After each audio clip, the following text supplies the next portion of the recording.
France Culture. Le cours de l'histoire. Xavier Mauduit.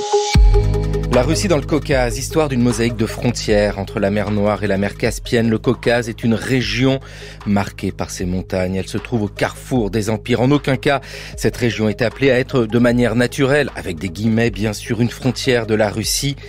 C'est un monde mosaïque. La tradition littéraire inspirée par le Caucase commence dès les premières années du XIXe siècle par des vers grandiloquents. Djerdjavine écrit en 1804 dans son ode au comte Zoubov : « Tu as vu les horreurs, les beautés de la nature.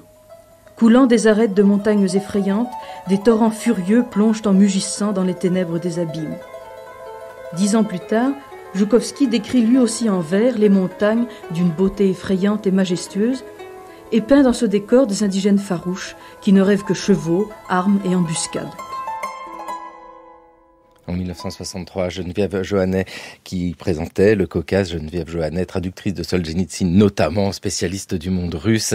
Et pour évoquer ici ce monde russe, Étienne Perra, bonjour. Bonjour. Vous êtes directeur de Sciences Po Lille et maître de conférences en histoire contemporaine avec vous et avec Taline Terre-Manasyan. Bonjour. Bonjour. On va réfléchir à cette histoire parce que c'est une histoire, je le dis, mosaïque, carrefour, complexe. Taline Terre-Manasyan, vous êtes historienne de la Russie et du Caucase sur cette période contemporaine, professeur des universités à l'INALCO, l'Institut national des langues et civilisations orientales. Dans ce qu'on a entendu dans l'archive, on voit ce côté qu'a longtemps conservé le Caucase, un monde fascinant, qui était décrit sans être vraiment connu. C'était quoi l'image du Caucase qu'on pouvait avoir au XVIIIe siècle ? Exactement celle qui a été décrite, c'est-à-dire un univers montagneux absolument spectaculaire et hostile, bien entendu, qui s'élève brutalement au fin fond de la plaine russo-ukrainienne et qui se présente sous un aspect majestueux, avec une montagne, l'Elbrouz, qui s'élève à plus de 5000 mètres, donc une sorte de barrière infranchissable. Donc oui, enfin, pas de frontière naturelle en aucun cas, avez-vous dit, mais enfin tout de même quelque chose qui ressemble à un obstacle naturel. Oui, parce que j'ai évoqué ce carrefour des empires. Et on peut évoquer peut-être quels sont les empires concernés ici, Étienne Perra. Effectivement, à partir du moment où la Russie commence à prendre pied avec les premières expéditions, notamment de Pierre le Grand, au début du XVIIIe siècle, sur les rives de la Caspienne et puis du côté de la mer Noire, on a un espace qui va être marqué notamment par la confrontation entre la Russie qui avance au nord, avec un certain nombre de phases et aussi de ruptures dans la conquête, et puis de l'autre côté, sur le versant sud, d'une part l'Empire ottoman, qui est quand même la puissance sur le bassin méditerranéen et qui a un pied très appuyé sur tout ce qui va être le littoral de la mer Noire, des régions qui seraient aujourd'hui le sud de la Russie, par exemple la région de Sotchi, mais aussi l'Abkhazie, la Géorgie, et puis bien entendu ce qui reste aujourd'hui en Anatolie orientale. Et de l'autre côté, l'Iran, qui va connaître des successions dynastiques depuis la période moderne, mais qui est aussi une puissance très implantée, plutôt sur le volet oriental, donc la partie qui est le long de la mer Caspienne. Voilà, on a présenté les trois empires, merci beaucoup. On a cet empire ottoman, ce monde iranien et puis la Russie. Mais il faudrait pas croire qu'ils sont directement en contact. Et c'est là où la notion de Caucase prend tout son sens. C'est pas une frontière linéaire, c'est une zone tampon, une véritable mosaïque. D'ailleurs, qui trouve-t-on ? On a quoi comme entité territoriale dans le Caucase ? Alors, je vois un sourire parce que je pense que une heure d'émission ne suffirait pas à en faire la liste. Effectivement, non, c'est une zone, il faut se représenter peut-être ça comme des plaques tectoniques, des choses assez flottantes, donc de trois entités qui viennent se rencontrer tout de même de manière directe, qui sont donc l'Empire perse, l'Empire ottoman et l'Empire russe. L'Empire russe étant finalement le dernier venu dans cet espace et viennent se rencontrer dans cette zone qui est d'ailleurs effectivement un lieu de rencontre de plaques sismologiques par ailleurs, dans cette zone donc de géopolitique, de tension géopolitique et qui est un lieu exceptionnel finalement dans l'histoire universelle avec des cultures extrêmement diverses, plus de 100, enfin je dis n'importe quoi, 150 ethnies, langues, des religions aussi différente et qui donc est un espace d'une diversité absolument incroyable et qui est un conservatoire aussi d'ethnies dont les unes et les autres vont, disons, résister ou collaborer de manière différentielle face à l'avancée du dernier empire venu qui sont donc les Russes. Avec une zone de contact, on l'entend bien, qui garde toutes les traces de l'histoire de ceux qui ont été présents à un moment donné, qui ont laissé une marque. Et puis, tout ça ne disparaît pas. C'est ce qui explique cette mosaïque. Il y en a quelques-unes dans le monde, ces zones de contact, on les connaît bien. Mais alors là, elle est spécifique, celle des Balkans. Et vous avez raison, Taline Termination, de rajouter ce côté tectonique en plus. Parce qu'il y a la géographie qui est là. Toute l'histoire est ici.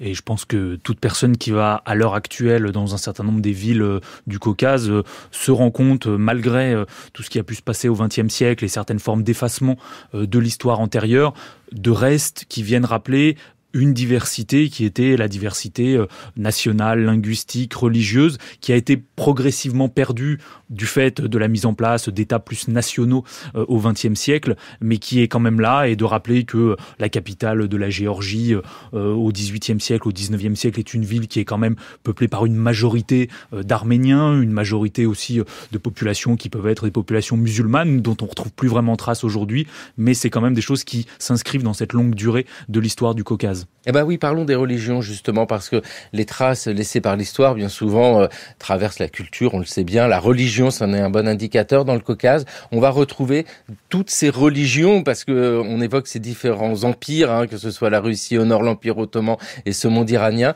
Donc on a un monde marqué par quelle religion dans le Caucase? Alors là, je mets un S à religion, bien sûr. Ah oui, il vaut mieux mettre un S, effectivement.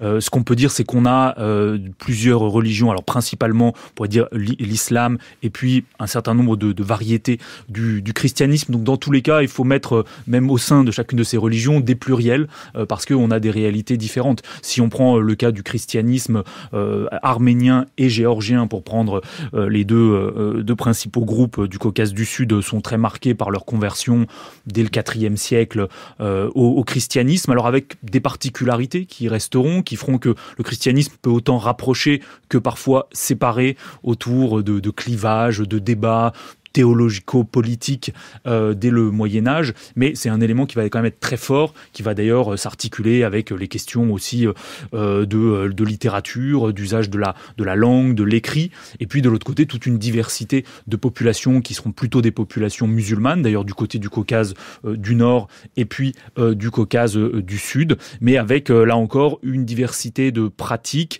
et une diversité qui va être très fluctuante, c'est-à-dire que jusqu'au 19e et jusqu'au début du 20e siècle, on a des évolutions, des courants, notamment des courants soufis qui marquent une bonne partie de l'islam sur le versant nord, qui se transforment avec des courants réformateurs et qui vont être aussi des courants souvent infusés de politique et de revendications, y compris vis-à-vis de la Russie.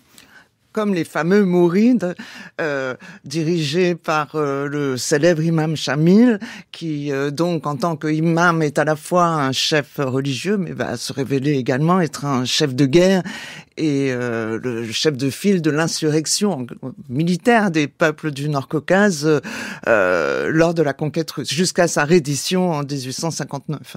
À partir de quel moment, justement, ce monde russe commence à regarder de plus en plus vers le sud, vers le Caucase? Alors, là aussi, on pourrait répondre depuis toujours, parce qu'il y a cette logique de regarder ce qui se passe du côté des empires qui pourraient éventuellement être rivaux, mais dans la volonté de conquête, de s'installer là, on pourrait donner une datation, pas précise bien sûr, mais une période? En fait, vous l'avez dit, le Caucase est quasiment concomitant à la formation de l'Empire russe, c'est-à-dire en fait il est toujours dans le confin immédiat de l'Empire, et tous les grands règnes en fait, depuis Ivan IV, on a le terrible évidemment au XVIe siècle, puis ensuite Pierre le Grand dont il a été question tout à l'heure, qui va effectivement lancer une expédition à Derbent en contournant le Caucase et en longeant la mer Caspienne, et puis enfin troisième grand règne Catherine II, et puis finalement donc cette annexion alors de la Géorgie, qui est de la Géorgie ou plus exactement de principauté géorgienne, qui est un nœud historiographique un petit peu curieux dans la mesure où, encore une fois, cette conquête de cette partie de la Géorgie est le processus par lequel finalement la conquête du Caucase va être lancée à partir du début du 19e siècle et à partir de 1801. Et donc c'est un nœud historiographique car vous imaginez bien que les historiens géorgiens d'aujourd'hui ou ceux de l'époque soviétique évidemment interprètent et regardent différemment le processus de cette conquête russe qui va se lancer à partir de ce moment-là. Nœud historiographique parce que, bien entendu, historienne, historien, faut prendre en compte ces récits construits et nous avons dit que le Caucase est une mosaïque. Cette mosaïque-là se reflète aussi dans la manière de raconter l'arrivée des Russes, les oppositions aux Russes. On le ressent encore aujourd'hui ? Il est clair que l'écriture de l'histoire est un enjeu politique majeur dans chacun des États, avec comme dans beaucoup de territoires de la région, une petite tendance à réécrire l'histoire en partant des situations actuelles et donc aussi d'une revendication de territoire, de l'appartenance de certaines populations et donc des difficultés. Et c'est vrai qu'on peut avoir une sorte de polarisation entre d'un côté ces histoires très nationales, centrées sur les États actuels, et puis de l'autre côté d'autres historiographies tout aussi problématiques qui étaient plutôt les historiographies impériales qui, elles, avaient tendance à légitimer les processus d'expansion, qu'ils soient russes ou d'ailleurs venant des autres empires. Donc clairement, l'histoire reste un enjeu très sensible dans tout le Caucase. Si on se place au XVIIIe siècle, au moment où la Russie commence à regarder du côté du Caucase, quel est l'intérêt d'aller par là-bas ? On a évoqué la Géorgie. C'est quoi ? Pourquoi aller là-bas ? En fait, aucun intérêt. C'est ce que d'ailleurs certains conseillers, certains ministres du tsar ou de la tsarine font valoir. Pas d'intérêt commercial. C'est un univers minéral, de caillasses infranchissables, de glaciers, de torrents. Bon, il y a bien sûr quelques rivages, peut-être plus hospitaliers parce que le Caucase est un isthme aussi. C'est pas seulement une barrière montagneuse, c'est aussi deux rivages stratégiques pour le coup, celui de la mer Noire et celui de la mer Caspienne. Donc pas véritablement d'intérêt colonial. Et pourtant, la Russie au XIXe siècle va être engagée dans un processus de conquête coloniale. Et puis alors un univers à la fin du XVIIIe totalement fracturé.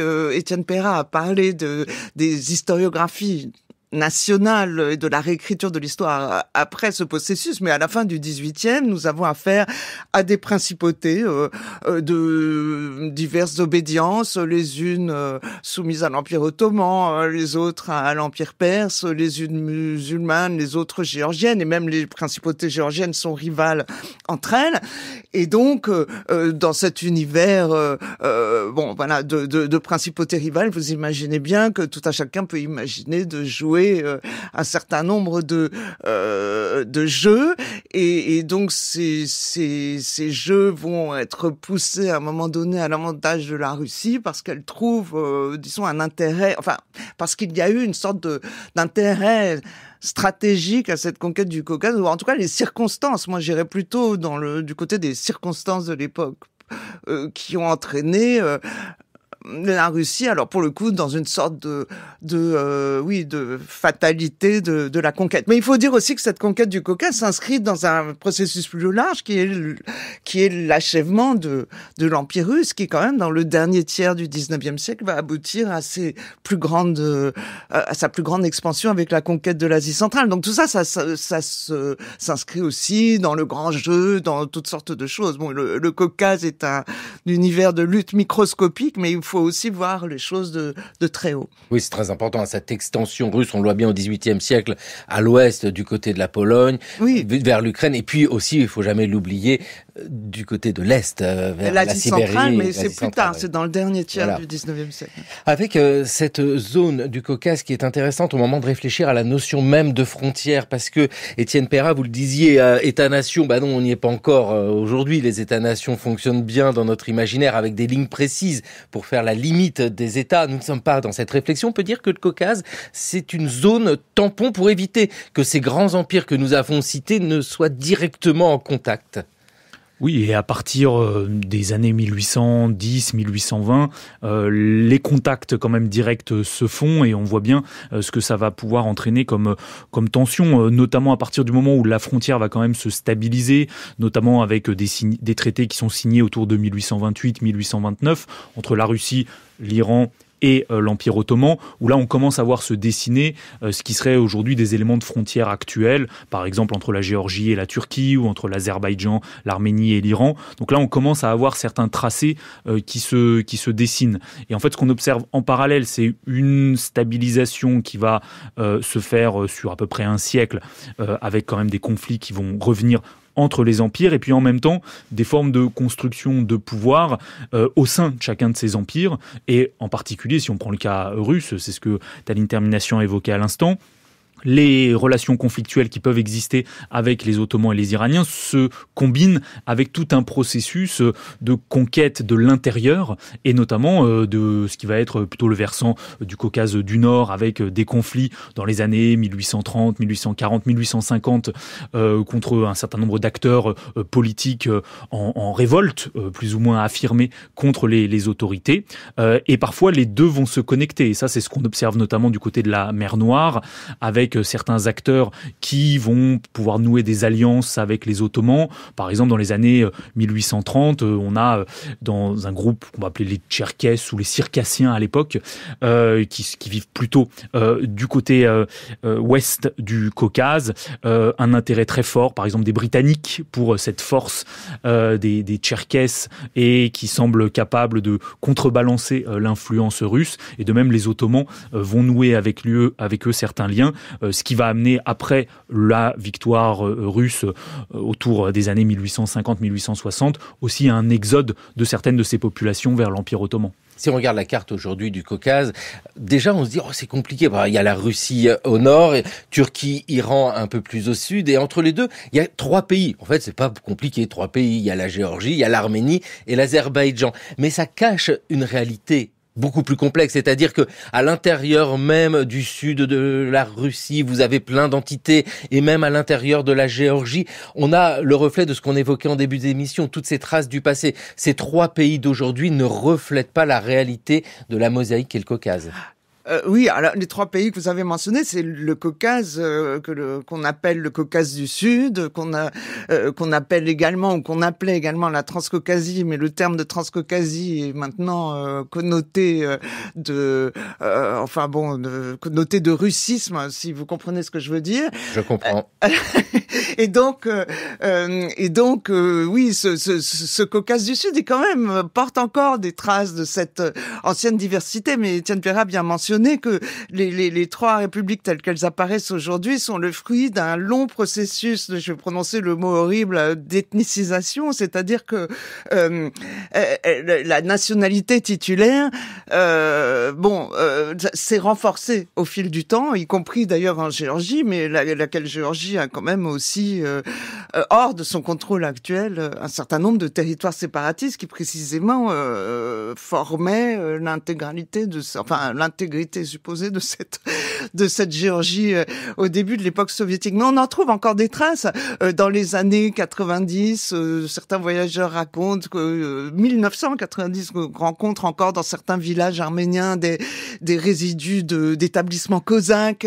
On peut encore aller visiter d'autres villages qui sont peuplés par la secte des Molokanes. Alors les Molokanes, c'est une secte dite des buveurs de lait qui ont été déportés là à l'époque de Catherine II et qui sont toujours établis. Enfin, ce sont des traces anciennes d'occupation qui sont arrivées avec l'Empire, et ce sont s'agissant des sectataires ils arrivent pas véritablement en colonisateurs, quoi. Ce sont un peu des pauvres bougres qui ont été déportés là, mais qui sont restés en l'état. Donc il y a encore en l'état d'un village russe quasiment qui ressemble à un village russe du XVIIIe siècle. Donc on a beaucoup de traces en réalité si on se donne la peine de les chercher. Alors quant au Caucase dit du Nord, il est à l'intérieur de la Fédération de Russie. Et donc cet univers existe encore. Bon, certes aligné avec beaucoup de peine et beaucoup de guerre dans la verticale du pouvoir, comme on dit, mais ils font partie de la Fédération de Russie. Donc la simplification de la carte n'est qu'apparente en réalité. Oui, avec dans ce Caucase du Nord, donc dans la Fédération de Russie, des noms qu'on connaît bien, le Daghestan, la Tchétchénie bien sûr, l'Ossétie du Nord, avec tous ces éléments à visiter. Alors on va pas faire l'ensemble du Caucase, on peut pas. Moi je vous propose une visite très simple, très courte, mais avec un superbe guide. C'est Pouchkine, nous sommes en 1822. Ma muse, aimant les doux mirages, s'envolait au bord de l'Asie et se tressait en Caucasie sa guirlande de fleurs sauvages.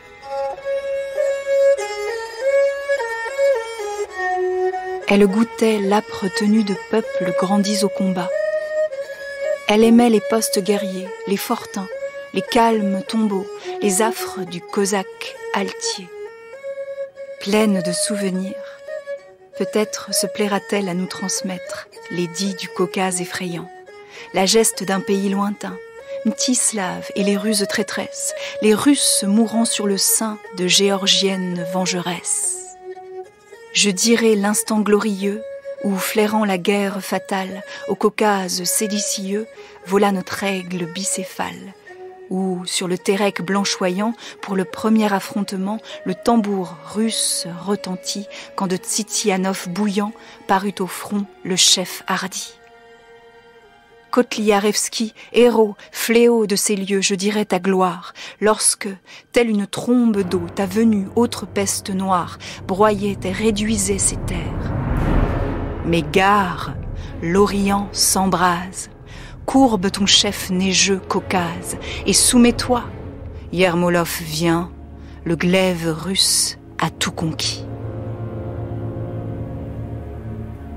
Le prisonnier du Caucase de Pouchkine. Nous sommes dans les années 20 du 19e siècle. C'est une lecture de Léopoldine H.H. dans le cours de l'histoire sur France Culture, avec l'impossibilité de dater précisément la conquête russe du Caucase, au sens où, on le disait, c'est un processus donc qui s'étend sur un temps long. On pourrait dire qu'au 18e, c'est un vrai début avec cette grande démarche de Catherine II, la tsarine, qui commence. Début du 19e, plutôt. Et puis voilà, début du 19e. 1859 pour la partie du Caucase Est, puisque 1859 c'est la reddition de l'imam Shamil, et 1864 parce que c'est la soumission des Tcherkesses qui vont être effectivement jetés à la mer et pour certains émigrés dans l'Empire ottoman. Et donc c'était un magnifique extrait de Pouchkine qui connaît le Caucase parce qu'il a connu, s'est approché du Caucase dans l'exil, et puis surtout parce qu'il a accompagné l'armée russe à l'arrière de l'armée russe qui était commandée par Paskievitch lors de la campagne contre l'Empire ottoman en 1828-1829. Et donc, ce poème est vraiment très, évidemment, à la gloire du Caucase et fait mention d'un certain nombre de grands généraux. C'est pour ça que je voulais mentionner le fait, notamment le terrifiant Yermolov, qui était un grand général qui s'est d'abord illustré dans les guerres napoléoniennes et qui est devenu le commandant en chef des forces du Caucase à partir de 1816, et qui a eu cette fameuse phrase, qui aurait eu cette fameuse phrase: je désire que mon nom, donc Yermolov, soit synonyme de terreur, ce qui gardera mieux nos frontières qu'une chaîne de forteresses. Ah oui, au moins c'est clair. Voilà. Juste le nom est signé de terreur. Non mais c'est une histoire de vocabulaire aussi, et l'évocation de Pouchkine est intéressante parce que Pouchkine joue un rôle très important dans la mise en forme de la langue russe. Est-ce qu'on peut, Étienne Perrat, évoquer ici la volonté de la Russie de russifier cette région? Est-ce que c'est ça la démarche qui est faite? Est-ce que ces nouveaux territoires sont considérés comme des colonies juste contrôlées, ou alors est-ce que ça fait vraiment partie de l'Empire russe, de la Russie? On peut dire qu'au Caucase, comme dans d'autres des périphéries qui vont être intégrées à l'Empire russe au XIXe siècle, il y a des oscillations dans les politiques qui sont menées. C'est-à-dire qu'il y a des moments où la stratégie va plutôt reposer sur des alliances avec les élites locales, et certaines élites, notamment les élites géorgiennes, vont être intégrées assez fortement dans le fonctionnement même de l'Empire. Il suffit de penser dès les guerres napoléoniennes à un général comme le prince Bagration. Bagration, c'est pas un nom très russe, et ça remonte plutôt à une dynastie géorgio-arménienne, comme rien n'est simple, et qui traduit cela. Donc en fait, on a une intégration des élites, on a des moments où les autorités tsaristes sont bien conscientes qu'elles vont pas transformer rapidement le Caucase en une zone, par exemple, de peuplement. Et puis par contre, on a des moments où les populations locales vont être vues avec méfiance, et on va avoir des stratégies aussi démographiques, d'alchimie démographique à travers la région. Alors ça peut passer, on en parlait tout à l'heure, par l'installation de communautés cosaques, ça peut passer aussi par des formes de déportation de population, pas toujours russes d'ailleurs, ça peut être aussi simplement considérer qu'il faut remplacer certaines populations jugées moins fiables par d'autres. Alors selon les moments, les populations fiables ou moins fiables vont varier. À certains moments, les Russes vont considérer les Arméniens comme des alliés. À d'autres moments, les Arméniens vont être vus comme beaucoup moins fiables dans les relations. Donc c'est vrai qu'il y a une politique de population qui est déployée. En tout cas, ce qu'on peut quand même noter, c'est que même si progressivement une population russe ou slave va arriver, par exemple dans les grandes villes, que ça soit Bakou, Tbilissi, Batumi sur la mer Noire, on va jamais avoir au Caucase une majorité de population russe qui viendrait changer radicalement les équilibres de la zone. Donc toujours la mosaïque reste jusqu'à la fin de l'Empire tsariste. Mais la russification est en revanche effective dans la langue de l'administration. C'est-à-dire, ça va être évidemment un grand problème, notamment pour rendre la justice, etc. Enfin, tout ce processus d'envoi des fonctionnaires russes qui, évidemment, ne connaissent pas les langues locales, etc. Donc, la langue administrative, les conceptions administratives, les circonscriptions administratives, tout ça, c'est d'ailleurs plutôt le domaine de la spécialité de M. Perra. Étienne Perra, oui, parce que pour étudier ce monde-là, ce monde aussi divers, on dispose de sources, j'imagine, considérables, mais extrêmement variées. On l'a dit, se méfier des différents récits qui peuvent être faits. Mais comment on étudie un monde aussi complexe? Parce que alors là, il faut y aller au scalpel. Je parle sur la carte, là, si on veut découper les territoires. Il faut effectivement aller sur place en sachant que le Caucase fait quand même partie des zones où, comme on le dirait aujourd'hui, la recherche est parfois empêchée, y compris la recherche historique, parce que globalement, un historien ou une historienne est rarement vu comme quelqu'un, surtout s'il est étranger, qu'il n'est pas de la région, qui vient dans une démarche purement scientifique. Et assez vite, on peut être interrogé sur ce que sont les objectifs de la recherche qu'on mène. On voit bien que la géopolitique actuelle fait qu'il est plus ou moins facile de travailler dans les différents pays de la région.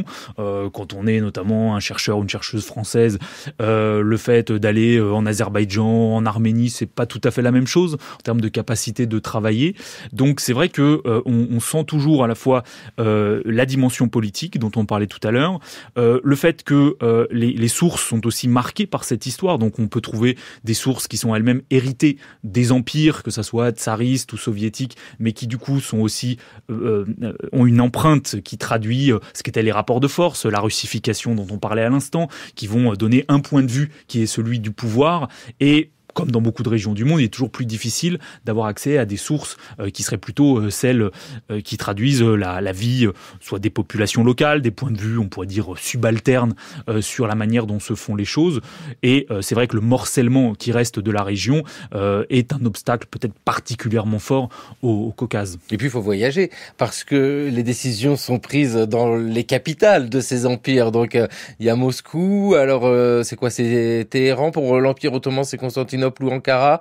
Enfin, faut voyager, faut aller là où se prises les décisions. Et l'Iran du Nord aussi, qui est une interface particulièrement intéressante. Bon, la région de Tabriz, par exemple. Enfin, toute cette zone est un espace qui travaille jusqu'à aujourd'hui, d'ailleurs. Avec, c'est vrai, je pense, un point qu'on peut observer quand on va sur le terrain, c'est l'existence de ces capitales régionales qui étaient aussi des centres d'impulsion politique, militaire. Tabriz pour le cas du nord-ouest de l'Iran, mais si on prend le cas de l'Anatolie ottomane, Erzurum, qui est une grande capitale également du pouvoir, et puis si on prend le Caucase à l'époque tsariste, Tbilissi, aujourd'hui la capitale de la Géorgie, qui était le siège des vice-rois ou des gouverneurs généraux du Caucase, et qui là aussi garde les traces au cœur de Tbilissi, dans ce qui aujourd'hui est l'avenue Roustaveli. On peut voir le palais des vicerois construits au 19e siècle et un certain nombre d'édifices qu'on peut repérer plus ou moins qui gardent l'empreinte de ce pouvoir régional important pour forger les frontières dans la zone. Et puis pour aller moins loin, afin de trouver des sources, il est possible de regarder simplement dans nos archives à nous, parce que le monde entier observe ce qui se passe là-bas, et notamment en France. Une lettre du consul de France à Odessa adressée au ministre des Affaires étrangères. Nous sommes en 1836. J'ai recueilli, sur ce qui se passe sur la ligne du Caucase, quelques détails que je m'empresse de transmettre à votre Excellence. Depuis 3 ans, le général Viliaminov fait chaque année une expédition dans les montagnes, à la tête de 10 à 12 000 hommes d'infanterie, quelques pièces d'artillerie légère et quelques centaines de cosaques. Le but est de soumettre ou détruire petit à petit les peuplades circassiennes et abazes et d'ouvrir une route militaire. L'année dernière, on a fait le tiers du chemin et abattu les arbres qui l'avoisinent. Puis, on a construit de petits forts, de distance en distance, pour assurer la position pendant l'hiver. Les circassiens ne se tiennent presque jamais réunis en grande masse. Ils se disséminent pour se répandre de tous côtés et attaquer les petits détachements qu'ils peuvent rencontrer. On pense qu'en persévérant dans ce système de guerre, il ne faudra pas plus de 6 à 8 ans pour soumettre entièrement cette partie du Caucase qui forme la Circassie. Léopoldine H.H. qui nous disait cette lettre. On imagine le comte Molé, le ministre des Affaires étrangères en France, qui découvre cette lettre et il dit, voilà encore un élément qui nous montre que ces Russes sont expansionnistes. On parle beaucoup de cette expansion russe quand on réfléchit à la notion de frontière, mais c'est observé. Alors, toujours dans la même idée, quelle motivation pour contrôler le Caucase? Là, nous sommes dans les années 1830. 30, oui. Alors le texte est de André Adolphe Chalais. C'est le consul de France à Odessa. Ce qui est intéressant, c'est d'abord le point de vue à partir duquel il s'exprime. C'est-à-dire, nous sommes à Odessa, ce qui montre tout de même que ce qui est aujourd'hui l'Ukraine du Sud, et vous savez, dans une zone ô combien disputée, et finalement un point d'observation sur le Caucase. Point d'observation un peu lointain, et on sait que Chalais avait besoin de récolter des informations d'un certain nombre d'informateurs qui lui racontaient ce qui se passait en Circassie, c'est-à-dire dans la partie ouest du Caucase, où la Russie s'était lancée dans la dite campagne de pacification. Pacification étant évidemment un euphémisme pour désigner cette guerre féroce. Donc oui, la France observe tout ça. Nous sommes dans un contexte où la France a un intérêt dans la mer Noire. Il ne faut pas oublier qu'on est quand même dans les années qui précèdent la guerre de Crimée. On a parlé aussi des Anglais. Et donc voilà, on a effectivement des informations parcellaires sur la guerre du Caucase, en particulier sur la partie ouest, parce qu'en fait, dans la correspondance de Chalais, il y a strictement rien, par exemple, sur ce qui se passe au Daghestan, chez les Mourides, sur l'imam Chamil. Là, par contre, il est absolument muet. Taline Termination, vous êtes l'autrice de Sur l'échiquier du grand jeu, agent secret et aventurier 19e, 21e siècle. C'est quoi ce grand jeu ?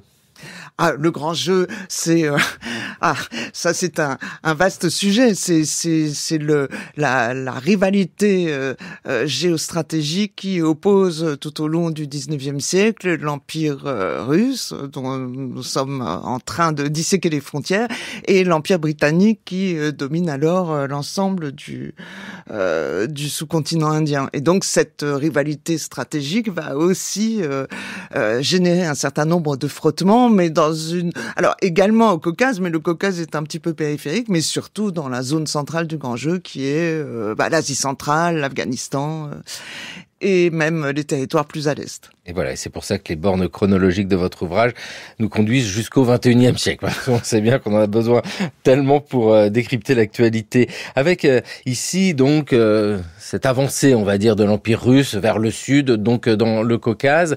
À partir de quel moment on peut voir une frontière se stabiliser ? Je sens qu'on est au 19e siècle, on a souvent cité cette date de 1864. Est-ce que dans ces années-là, les choses se figent ? La guerre de Crimée, c'est les années 1850. 1850, 1855, 1856. Donc la Russie voit son expansion vers la Crimée stoppée. Dans le Caucase, à quel moment ça se fige ? La date qu'on peut donner pour la stabilisation à la fin du 19e siècle, c'est 1878, puisque c'est le dernier moment où la Russie va intégrer 3 zones qui sont notamment les zones de la ville de Batoumi sur la mer Noire, et puis une ville qui avait été assez stratégique, qui avait donné lieu déjà à des affrontements pendant la guerre de Crimée, qui est la ville de Kars, qui aujourd'hui est une ville en Anatolie orientale, quasiment à la frontière de l'Arménie. Et en 1878, c'est intégré, ce qui signifie à la fois une stabilisation des frontières entre la Russie et l'Empire ottoman, l'intégration également de nouvelles populations, puisque dans ces régions de Batoumi, de Kars, on a des populations musulmanes, on a des populations arméniennes, kurdes également, des populations qui parfois ne sont pas tout à fait décidées à respecter des frontières imposées par les empires. Et à ce moment-là, se stabilise la frontière, se stabilisent aussi certaines formes de rancœur qui vont rejouer plus tard, notamment au moment de la Première Guerre mondiale, puisque cette frontière de 1878, cette perte de 3 provinces ne sera jamais totalement acceptée par les Ottomans, qui garderont une espèce d'irrédentisme vis-à-vis de ces provinces. En 1878, la frontière se fige. Elle se fige, enfin, c'est-à-dire ces territoires de Kars-e-Ardahan sont perdus par les Ottomans, car les Russes ont gagné cette guerre là de 1877-1878, qui a des conséquences également dans les Balkans, et donc ces territoires perdus deviendront plus tard pour les jeunes Turcs, alors en pleine ascension à Istanbul et ailleurs, deviennent effectivement des territoires irrédents, exactement comme l'Alsace-Lorraine pour la France, avec exactement la même situation géographique, des territoires perdus à l'est. Et effectivement, on peut supposer aussi que ce sera l'une des motivations pour les jeunes Turcs de faire entrer l'Empire ottoman dans l'engrenage fatal de la Première Guerre mondiale en 1914. Et vous l'avez deviné, bien entendu, la Première Guerre mondiale va encore une fois rebattre les cartes, et là, cette fois-ci, de manière exceptionnellement complexe. Oui, parce que on parle souvent, au moment d'étudier les frontières, de l'événement qui fait changer les choses. Mais il y a les périodes de stabilité. Ces périodes de stabilité, on le dit, allez, pour simplifier, 1878 jusqu'à la Première Guerre mondiale, frontières stables, oui, mais le monde change. En 1912, le Caucase occupait toujours les esprits, mais la scène et les acteurs avaient changé. Au lieu des sauvages montagnes du Daghestan et de la Tchétchnia, c'étaient les villes industrielles de la Transcaucasie. Les guerriers simples et farouches étaient remplacés par les ouvriers de Tiflis et de Bakou, et la guerre sainte par des grèves et des émeutes. À Tiflis sont créés de grands ateliers de construction ferroviaire. On exploite les mines de houille, de manganèse et de cuivre. Et surtout, on extrait, on raffine et on exporte le pétrole de l'Azerbaïdjan. Les capitaux russes et étrangers affluent. En 1908, les cheminots seront une 20aine de mille et les ouvriers du pétrole près de 40 000. Ce prolétariat est rapidement touché par la propagande révolutionnaire. Aux petits groupes des années 80 succèdent bientôt des organisations régulières du Parti social-démocrate. Elles sont dirigées par des intellectuels caucasiens et quelques Russes qui deviennent des révolutionnaires de profession. Grèves et manifestations se terminent souvent par des incidents sanglants.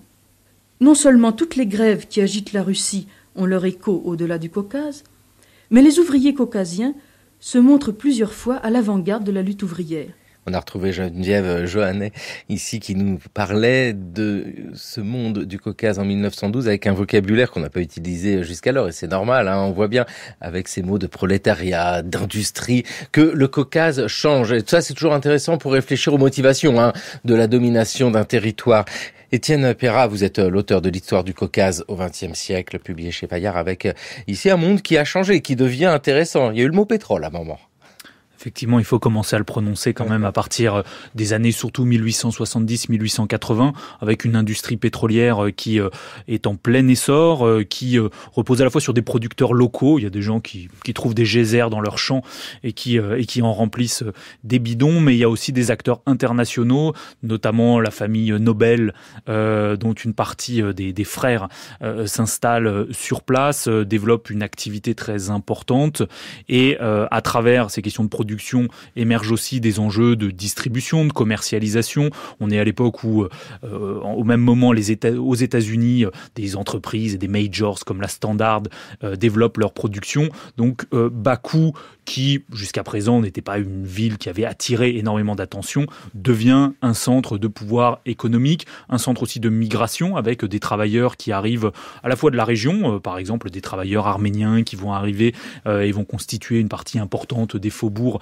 de la ville, des populations également musulmanes qui peuvent venir des environs de Bakou, qui peuvent venir d'Iran du Nord également, et puis des populations qui viennent des parties européennes de l'Empire, en particulier pour les ingénieurs, pour certaines professions administratives en lien avec l'organisation de l'Empire. Et c'est vrai que ce sont des villes, on pourrait dire la même chose par exemple pour Tbilissi ou d'autres espaces qui connaissent des changements sociaux, économiques extrêmement rapides, aussi des formes de déstabilisation, parfois de friction entre les communautés qui y vivent.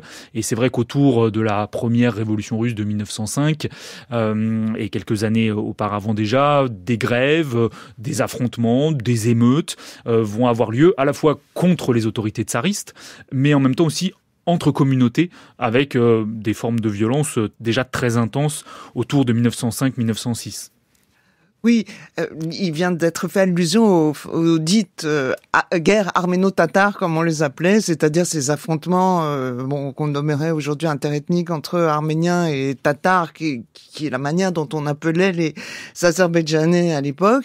Et donc ces guerres arméno-tatares vont se déclencher effectivement à travers toute la région dans l'année qui précède et durant l'année de la révolution de 1905 et même après. Donc le Caucase s'embrase au Karabakh, mais aussi en milieu urbain et notamment à Bakou. Donc Bakou qui en fait n'était pas du tout n'avait alors pas du tout un statut de capitale au début. C'était une ville, enfin avant le boom pétrolier, c'est une ville d'à peine quelques milliers d'habitants, et à la fin du 19e siècle évidemment avec le pétrole, avec Bakou, qui avant la Première Guerre mondiale va devenir même premier producteur mondial ou exportateur mondial de pétrole, on a évidemment un choc économique et social extraordinaire. C'est évidemment un point d'attrait pour la Russie, mais pas seulement pour la Russie, on le verra pendant la Première Guerre mondiale. Et puis tout ça ramène évidemment des populations que les marxistes, bientôt léninistes, vont dénommer comme l'embryon d'un véritable prolétariat industriel, le seul endroit finalement où on trouve du vrai prolétariat au Caucase, et ça va donc contribuer à faire de Bakou une sorte de laboratoire révolutionnaire. Et donc vous avez ici l'équation qui va transformer en quelque sorte l'intérêt précédent de l'Empire russe pour la région, va se transformer en l'intérêt des révolutionnaires et l'intérêt notamment des bolcheviks. Bon, si on va très très très vite. Donc il était fait allusion, je crois, dans le texte qui vient d'être lu, aux cheminots. Mais justement, ces cheminots qui viennent très souvent de Russie, qui sont donc des ouvriers spécialisés dans l'entretien du chemin de fer transcaucasien, lequel est d'ailleurs est aussi une forme de fabrication de la frontière. À la fin du 19e siècle, ces cheminots se révéleront être, en leur temps, un peu plus tard, les véritables agents de la bolchevisation, de dépôts de chemin de fer en dépôts de chemin de fer. Oui, quand on parle de la Première Guerre mondiale et ses changements, bien sûr, c'est la Première Guerre mondiale au sens de guerre, et puis ce sont les révolutions en Russie. Qu'est-ce qui se passe à ce moment-là pour le Caucase? Ça change vraiment? Alors, on réfléchit aux frontières aujourd'hui dans le cours de l'histoire. Est-ce que ça change les frontières du Caucase? Clairement, la Première Guerre mondiale entraîne des changements majeurs. Déjà pendant une première phase du conflit entre la fin de l'année 1914 et la deuxième révolution russe du début de 1917, on a une frontière qui va bouger, qui est un front militaire, avec un front sur lequel côté ottoman va notamment être présent Enver Pacha, donc un des dirigeants ottomans de premier plan, qui va illustrer ce revanchisme dont on parlait tout à l'heure, mais qui va être confronté confronté assez rapidement à des défaites militaires, notamment une défaite dans une localité qui s'appelle Sarıkamış, qui est aujourd'hui à l'est de l'Anatolie, dès le début de l'année 1915. Et ces défaites vont entraîner une forme de remise en cause aussi de la légitimité des autorités ottomanes dans la région et vont être un des éléments qui vont accélérer le processus de répression vis-à-vis d'un certain nombre de groupes, et en particulier le processus qui va être l'extermination des Arméniens d'Anatolie orientale, combiné avec des déportations. Et donc dans cette première phase, on a donc des violences de masse, on a une guerre qui est plutôt à l'avantage de la Russie, qui va avancer en Anatolie orientale, qui va occuper des régions qui seraient aujourd'hui les régions de Trabzon, d'Erzurum, Erzincan, un certain nombre de villes d'Anatolie orientale. Et cette fortune des armes russes va être inversée en 1917, puisque l'émergence de la révolution va entraîner progressivement, au cours de l'année, une décomposition du pouvoir qui va se traduire aussi sur les armes, les troupes tsaristes, et l'Empire ottoman va en profiter pour regagner du terrain. Et dans cette situation vont émerger les indépendances des trois États que l'on connaît aujourd'hui et dont on parlait, à savoir la Géorgie, l'Arménie et l'Azerbaïdjan. Et pour chacun de ces pays, c'est un défi, cette indépendance, parce qu'il y a quelque chose à construire. Le défi de l'indépendance, le cas de l'Arménie. L'Arménie actuelle n'est qu'une province de l'espace arménien, puisqu'elle ne couvre qu'une partie de la région de l'Ararat. Ceux qui l'appellent Arménie araratienne sont dans le vrai. Son territoire est essentiellement celui des Khanats d'Erevan et de Nakhitchevan. À partir de 1827, il passa sous domination russe et constitua la province d'Erevan. Avant 1917, aucun parti arménien n'avait jamais eu pour projet de séparer la province d'Erevan de la Russie. Les partis arméniens et la population aspiraient à une Arménie indépendante, mais de l'autre côté de la frontière, en Turquie. En Arménie de Russie, les Arméniens se limitaient à 3 revendications: la liberté religieuse et culturelle, l'autonomie administrative et la création d'une fédération transcaucasienne dans les limites des frontières russes.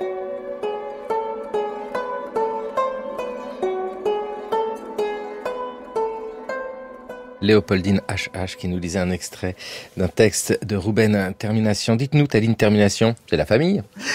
Oui, il s'agit de mon grand-père qui, on va le dire rapidement, fut en 1919, pendant cette République d'Arménie a eu une durée très brève, comme les 2 autres, pendant 2 ans, mais lui, il n'a été ministre de la Défense que pendant l'année 1919.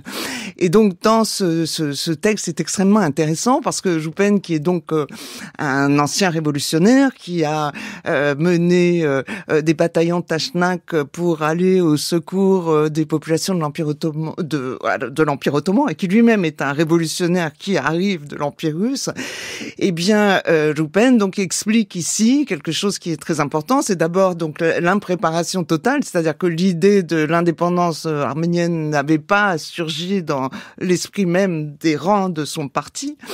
Et d'autre part, il y a un autre passage qui est un peu plus loin, dans lequel il explique que ce sont les Turcs elles-mêmes et eux-mêmes, et les dirigeants jeunes Turcs eux-mêmes, qui ont, en quelque sorte, les premiers inventé ce concept ou pensé à ce concept d'une Arménie araratienne, dont il faut bien comprendre qu'elle est devenue l'Arménie d'aujourd'hui. Et donc, que ce concept d'Arménie araratienne avait quelque chose, je dirais pas artificiel, mais finalement quelque chose d'accidentel pour les Arméniens, d'où la notion de défi. C'est pas simplement parce qu'il faut faire face au défi d'un État indépendant, mais que cet État n'est pas exactement là où on l'attendait. Et que d'autre part, il naît dans ce secteur de l'Ararat parce que les ennemis des Arméniens l'ont voulu de cette manière. C'est-à-dire qu'en fait, c'est une forme de résolution de la question arménienne qui est proposée ici. Certes, en 1914, les dirigeants jeunes turcs n'avaient pas encore accompli le génocide arménien, mais après le génocide, eh bien, c'est une forme de solution qui est donc en quelque sorte imposée. Donc, le fameux défi va justement consister à faire survivre un État que personne n'a attendu et surtout que les acteurs eux-mêmes n'ont pas désiré au départ. Et donc ça, c'est très bien expliqué de manière vraiment très concise et sans concession dans ce livre. Avec cette difficulté de remettre en place des frontières, on le sent au lendemain de la révolution bolchevique, parce que il y a ici la volonté de détruire un empire, celui des tsars, et la volonté de construire quelque chose. Et la Russie bolchevique ne sait pas encore ce qu'elle va faire. On est sur un temps très court ici, 1917, on évoque la 1919, 1920, cette République arménienne. En fait, comment ça se construit ici, cette notion de frontière? Très vite, en fait, la Russie bolchevique, devenue URSS, reprend la main sur les territoires et en fait des républiques soviétiques. À partir de l'année 1920, la Russie bolchevique qui est en train de sortir triomphante de la guerre civile qu'il a opposée à des forces à travers un peu tout l'ancien empire tsariste, va commencer à regarder du côté du Caucase, du Nord et du Sud, en sachant quand même que dans les dirigeants bolcheviques, on a un certain nombre de personnes qui ont un intérêt très direct à la région, à commencer par celui qui deviendra le plus célèbre par la suite, Joseph Staline, dont le vrai nom est quand même Joseph Djougashvili, ce qui est un nom qui fait beaucoup plus géorgien que Staline. Mais Staline n'est qu'un des nombreux acteurs. On a des Arméniens, des Azéris, d'autres Géorgiens qui, parmi les bolcheviks, sont intéressés à cette région. Et donc c'est vrai qu'entre le printemps 1920 et le début de l'année 1921, il va y avoir une soviétisation, en commençant par l'Azerbaïdjan, ensuite l'Arménie à la fin de l'année 1920, et enfin en février 1921, la Géorgie qui va être la dernière république à tomber aux mains des bolcheviks et qui vont être intégrés dans ce qui va devenir l'Union soviétique. Et puis on doit prendre en compte ce qui se passe autour. Mais on l'entend bien, on a parlé du génocide arménien, on entend ces empires du Sud, ceux qu'on a présentés en début d'émission, là, ce carrefour des empires, il faut bien des empires au Sud, eux aussi connaissent des évolutions, ce qui explique le positionnement de l'URSS. L'Empire ottoman disparaît, c'est la Turquie, et quant au côté iranien, là aussi, il y a peut-être plus cette même volonté de puissance et d'aller vers le Nord. Aussi tout de même du côté de la Turquie, parce que Mustafa Kemal précisément a repris, le flambeau de la guerre que les Turcs appellent la guerre d'indépendance nationale, en s'élevant contre les conditions qui lui sont faites par les Alliés en 1918.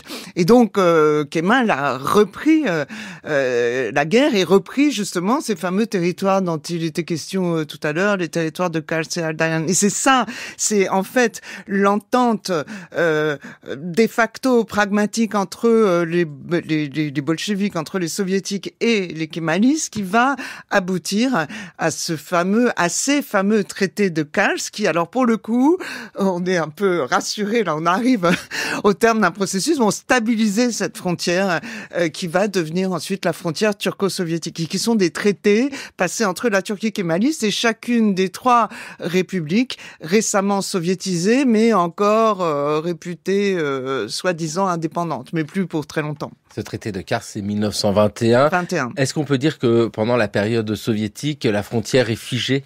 Elle ne bouge pas, ça y est, elle est fixée, même si les frontières mentales, elles, demeurent sans doute complètement différentes que celles qu'on voit sur les cartes.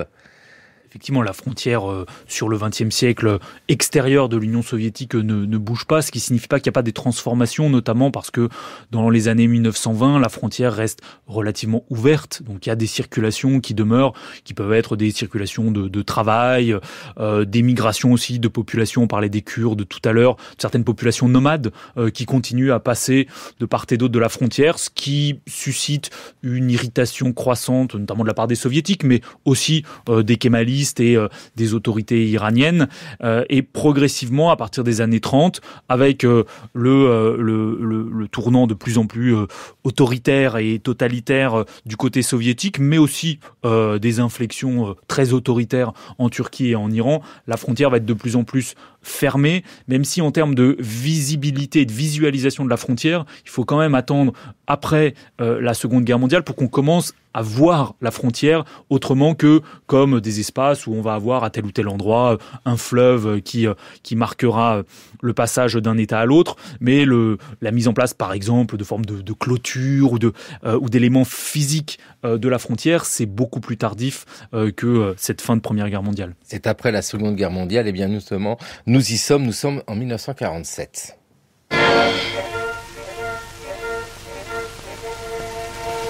Araz çayı. Sovet Azerbaycanı ile İran Azerbaycan arasındaki serhət buradan başlanır. Bu qədim körpülər uzaq zamanların yadigarıdır. İndi iki sahili biri-birindən ayıran bu körpülər bir vaxt var idi ki, onları birləşdirirdi. Araz, Azerbaycanı ikiye ayıran çay. Un extrait de film, Tallinn, Termination, de quoi s'agit-il ? Alors ça, c'est la bande-son d'un film, alors bande-son qui est dite en turc azéri, film soviétique sorti en 1947, une réalisatrice dont j'ai oublié le nom, mais magnifique film du point de vue graphique, plastique, c'est vraiment du très beau cinéma soviétique. Esfir Shub. Voilà, une femme qui a tourné apparemment l'année précédente de très belles images dans une partie que l'armée de l'Iran du Nord, que l'armée soviétique a occupée depuis 1941, lorsque l'URSS a rejoint le camp de la Grande Alliance. Et donc ce film est très intéressant parce qu'il entend témoigner sur un thème évidemment propagandiste qu'on entend, d'ailleurs sans même comprendre le turc azéri, les questions de l'Arax. L'Arax, le torrent, le fleuve qui sépare donc l'Azerbaïdjan soviétique de l'Azerbaïdjan iranien qui se trouve de l'autre côté de la frontière. Et à cette époque, à la suite de l'occupation soviétique de l'Iran du Nord, eh bien l'URSS utilise volontiers ce thème de l'union possible ou souhaitable des deux Azerbaïdjans en se tournant vers le passé récent de la dite République démocratique d'Azerbaïdjan qui avait existé l'année précédente en 1946. Alors que l'armée soviétique était toujours présente. Et je rappelle toujours qu'en fait, cet épisode-là est le tout premier épisode de la guerre froide. C'est vraiment le moment, bien avant, quelques mois avant l'histoire du plan Marshall, etc., le moment où les anciens alliés de la Seconde Guerre mondiale, comprennent que l'heure n'est plus à la confiance et donc on a bien affaire à une volonté d'expansion. Et tout ça est également à mettre en relation avec le fait que Staline, à un moment donné, a eu aussi l'idée de demander au nom des Arméniens soviétiques, cette fois-ci, les fameux districts de Kars et Ardahan, mais c'est un épisode qui restera sans lendemain. Avec, pour cette histoire des frontières russes au Caucase, l'importance de regarder par le passé. On sait que ça le vaut pour tous les objets historiques, où qu'on soit, le passé est important. Mais ici, il est d'autant plus parce qu'on sent bien que ça dépasse simplement les régimes politiques. C'est ça qui est intéressant. On parle de l'URSS, de ces frontières-là, mais Étienne Perrat, sur la couverture de votre histoire du Caucase au XXe siècle, on retrouve ces Cosaques. On n'en a pas beaucoup parlé des Cosaques aujourd'hui, et pourtant ils sont la toile de fond aussi de cette histoire-là. Donc cette histoire du Caucase au XXe siècle nous plonge obligatoirement dans le passé.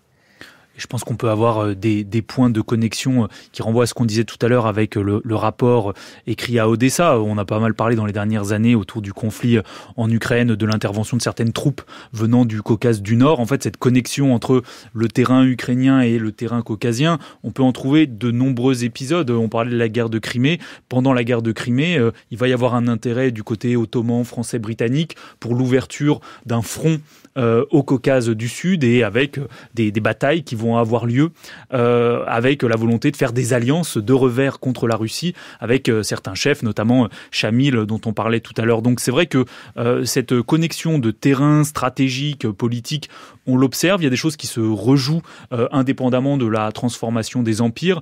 Et de ce point de vue, c'est vrai que la connaissance de l'histoire de la région, malgré sa complexité, est toujours quelque chose qui permet aussi de comprendre comment les acteurs eux-mêmes se positionnent. Merci beaucoup à tous les deux de nous avoir raconté cette histoire de frontières, sachant que nous sommes dans un espace très complexe de point de vue géographique, le Caucase, et c'était hyper clair. Et pour aller plus loin, il y a donc votre histoire du Caucase, Étienne Perrat, et vous, Taline Termination, sur l'échiquier du grand jeu. On va pouvoir jouer avec toutes ces pièces d'échiquier. Merci vivement à tous les deux. Prochain épisode dans le cours de l'histoire, toujours l'exploration des frontières à l'ouest de la Russie avec la Finlande.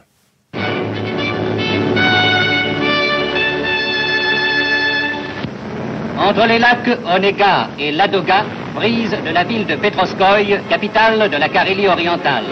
Après avoir vaincu la résistance opiniâtre des troupes soviétiques, les divisions finlandaises dirigent leur offensive vers Petroskoï. C'était le cours de l'histoire sur France Culture, une émission réalisée par Thomas Beau, avec aujourd'hui à la technique Marie-Claire Oumabadi. Émission préparée par Jeanne Delecroix, Jeanne Copé, Raphaël Laloum, Maël Vincent Randonnier et Maïwen Guizou. Cette émission et toutes les autres sont à écouter, à podcaster sur notre site franceculture.fr et l'appli Radio France.